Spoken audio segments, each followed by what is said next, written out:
Like, one of the great things about living in a city is you've got all these restaurants out there, and we can go out with our friends and live our life in public, right? Like, you've got all these different restaurants you can try. You've got there's other people from the city out there and about with you. It's part of the hum.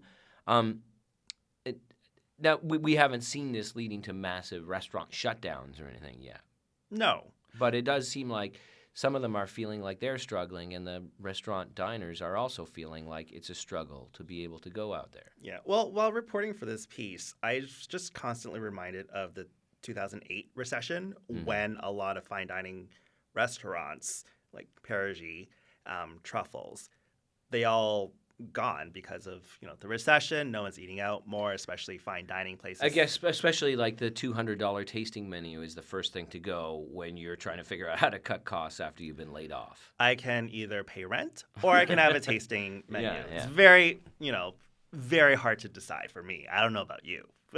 But anyways, all those restaurants closed in 2008. And I remember there were so many pieces of talking about pondering what's going to happen with the restaurant industry. So from that, we had all these unemployed chefs that opened up their little 30-seat hipster restaurants in Parkdale and Ossington because rent was a lot cheaper back then.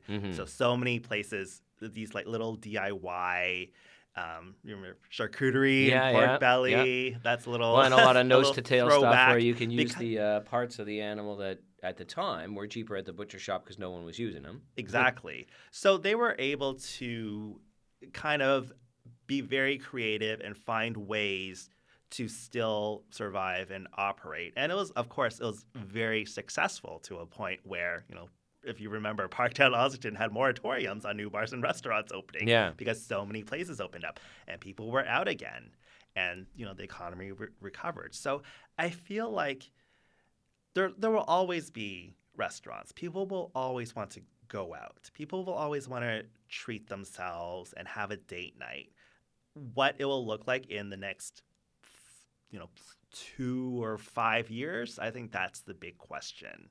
Restaurants will always survive despite how little profits that they make and how stressful it is. I think it's still a very important part of our society.